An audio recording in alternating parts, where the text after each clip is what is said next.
Olá, amigos da Ferrovia e Sociedade, tudo bem com vocês? Estamos aqui dando início a mais um episódio para falar um pouquinho sobre a história das ferrovias brasileiras. Meu nome é Vitor Pires Venkowski e eu vou estar procurando responder aquela pergunta: por que o Brasil é um dos países mais atrasados com relação ao transporte ferroviário de cargas e passageiros?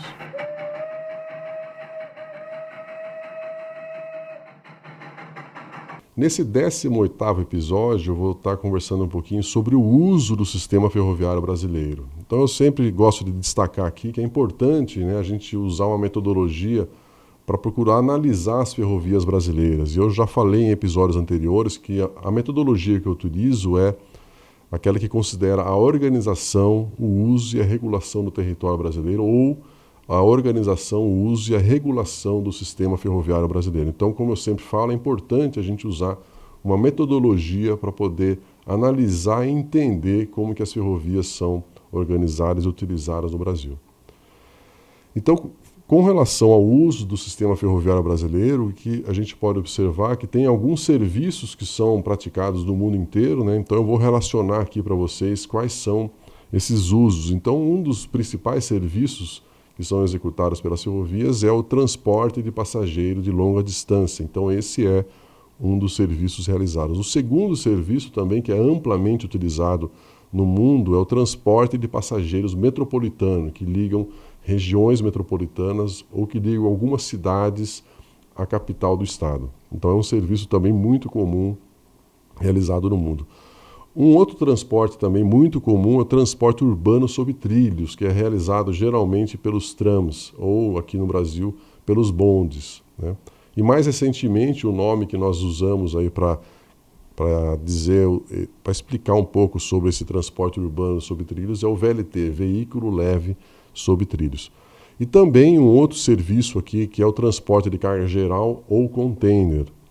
E o quinto serviço realizado pelas ferrovias é o transporte de alto desempenho ou heavy haul. Então esse também é um serviço aí utilizado. Então o que eu queria dizer é que esses 5 serviços eles podem ser utilizados e é claro que cada país adotou um tipo de serviço, geralmente os países mais organizados usam todas essas opções e o que a gente observa no Brasil é que as coisas são um pouco diferentes, Então, como que as ferrovias são realmente utilizadas no Brasil? O que a gente percebe é que, quando a gente analisa todas as cargas transportadas no Brasil, 76% é minério de ferro. Então, esse é um dos serviços que o Brasil resolveu utilizar, que é claro que ele está relacionado muito à exportação.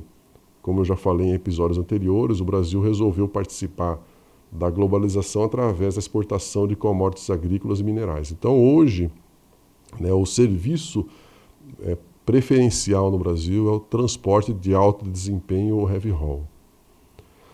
O que a gente observa também é que o uso do sistema ferroviário brasileiro na atualidade é para promover os fluxos dos corredores de exportação. Então, as principais ferrovias que estão construídas no Brasil, são utilizadas atualmente, elas visam promover o funcionamento dos corredores de exportação. Com relação ao transporte de passageiro, principalmente o urbano e o intercidades, esse aí praticamente não existe mais no Brasil. E como eu já falei em episódios anteriores, nós temos aí um serviço no Brasil apenas que faz viagens diárias, que é o da Estrada de Ferro Vitória-Minas, que liga Belo Horizonte-Vitória, Vitória-Belo Horizonte. Então nós não temos mais esse tipo de serviço de transporte entre cidades e principalmente aquele que era realizado pelos bondes em várias cidades do Brasil. Esse também praticamente está extinto. Só algumas outras cidades aí que mantiveram esse tipo de transporte. E o que a gente observa também com relação ao uso do sistema ferroviário brasileiro é que grande parte dessa carga transportada, ela pertence às próprias empresas concessionárias. Então isso também é uma característica muito particular do Brasil, porque a gente até pode dizer que as empresas ferroviárias brasileiras elas não são exatamente transportadoras de cargas, porque elas servem em grande parte ao transporte de carga das próprias empresas concessionárias. Então é como se as ferrovias fossem particulares aos seus donos. Então essa é uma das formas aí que quando a gente analisa as ferrovias brasileiras, os investimentos, né, os grandes fluxos que são promovidos aí pelo sistema ferroviário brasileiro, eles visam a exportação de commodities agrícolas e minerais. Como eu já falei, né, em episódios anteriores, as ferrovias elas estão cumprindo com a demanda da sociedade brasileira do momento atual, que é realmente se inserir na globalização através da exportação de commodities agrícolas e minerais. Então é para isso que as ferrovias estão sendo construídas e utilizadas, para a exportação de commodities agrícolas e minerais. Então o que a gente pode concluir sobre o que eu apresentei nesse vídeo é que o uso das ferrovias atualmente é limitado e restrito a poucos usuários, cargas e regiões do Brasil. Então é isso que a gente pode dizer aí sobre o uso das ferrovias da atualidade. A gente, apesar de eu ter apresentado aqui que as ferrovias podem atender 5 tipos de serviços principais, né, que é o transporte de longa distância, o transporte metropolitano, o transporte urbano sobre trilhos, o transporte de carga geral e o de alto desempenho, né, o Brasil realmente resolveu, nas últimas décadas, investir no transporte de cargas de alto desempenho, e os outros serviços são muito limitados e precários ou até não existem de forma adequada. Então essa é uma das conclusões aí que a gente pode chegar com relação ao uso do sistema ferroviário na atualidade. Bom, como sempre, eu gosto de trazer alguns livros para vocês, e o livro que eu escolhi é um livro muito interessante, né? Ele é o São Paulo Railway, álbum Estrada de Ferro. Então é um livro do Militão Augusto de Azevedo, é um livro muito bonito, ele conta a história da Estrada de Ferro Santos-Jundiaí, é um livro que tem muitas fotos, é um livro fotográfico, na verdade, ele tem umas coisas muito interessantes aqui, porque ele vai registrando foto a foto, né, da viagem de Santos até Jundiaí. Então ele tem fotos das estações, das grandes obras de arte da ferrovia, inclusive da construção de algumas delas. Então é um livro muito interessante, são fotos do século XIX e é uma parte da história das ferrovias brasileiras. É um livro muito importante que eu recomendo que vocês acessem, comprem e coloquem na biblioteca da casa de vocês, que com certeza vocês vão aprender bastante aí sobre a história das ferrovias brasileiras. E para finalizar esse 18º episódio, eu gosto sempre de passar uma atividade para vocês.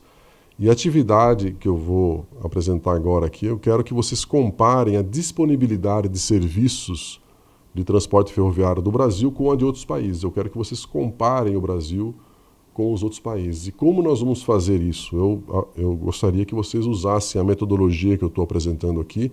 Vocês vão fazer um quadro parecido com esse, que tem uma coluna país e a segunda coluna quantidade de capitais. Então eu quero que vocês analisem as ferrovias dos Estados Unidos, da Rússia, Canadá, Índia e China e verifiquem quantas capitais estaduais desses países têm acesso à capital federal. Por exemplo, nos Estados Unidos, né, vocês vão verificar lá, por exemplo, Nova York, que é uma cidade importante, capital lá, ela tem acesso a Washington. Texas, Houston, que é a capital de Texas, tem acesso ferroviário até Washington. Então eu quero que vocês verifiquem as ferrovias desses países e contem quantas capitais estaduais têm acesso ferroviário até a capital federal, que é Washington.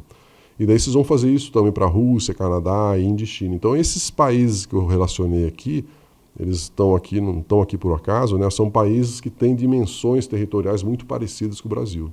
Então como que vocês vão fazer isso? Vocês podem utilizar os mapas dessas ferrovias, então peguem lá o mapa dos Estados Unidos, né, que tem todos os traçados lá, o nome das cidades, das capitais, e verifiquem, contem quantas capitais estaduais têm acesso à capital Washington. Vocês vão fazer isso também com a Rússia, né? Verifiquem lá quantas capitais estaduais ou regionais da Rússia têm acesso a Moscou. Canadá, a mesma coisa. Índia também, verifiquem lá no mapa da Índia quantas capitais das regiões da Índia têm acesso a Nova Delhi, por exemplo. E também a China, né? Quantas capitais estaduais ou regionais têm acesso à capital Pequim. Então esse é um trabalho que eu vou pedir para vocês fazerem, depois vocês vão ter aqui a quantidade de capitais que têm acesso ferroviário a capital federal desses países. Eu também vou pedir para vocês incluírem outros países, são países menores, são diferentes do Brasil, porque são países um pouco menores, mas façam isso também para o Japão, para a Itália, para a Alemanha, para a França, para a Inglaterra e para a Espanha. Então verifiquem nos mapas desses países aí quantas capitais estaduais têm acesso ferroviário à capital federal. E isso, por que eu estou pedindo para vocês fazerem isso? Porque eu acho essa forma muito mais interessante de analisar e comparar as ferrovias dos países. Porque às vezes os dados estatísticos que a gente às vezes costuma utilizar, eles não explicam exatamente tudo o que está acontecendo com as ferrovias, né? Eu prefiro muito mais analisar a disponibilidade de ferrovias para transportar pessoas, transportar carga geral, transportar outras cargas, né? Então verifiquem aí, né? Façam esse exercício aqui, que eu tenho certeza que vocês vão aprender bastante sobre as ferrovias do Brasil e as ferrovias de outros países. Então, para finalizar esse 18º episódio, eu queria mais uma vez que vocês coloquem os comentários do vídeo, anotem lá, mandem informações, mandem o que vocês estão achando, façam perguntas, né? E façam comentários também. E eu espero que vocês estejam gostando muito aí dos vídeos, das informações que eu estou passando para vocês. Espero também que vocês estejam aprendendo bastante sobre a história das ferrovias brasileiras. Então, para encerrar esse 18º episódio, eu queria agradecer mais uma vez toda a participação de vocês. Um grande abraço e até o próximo episódio.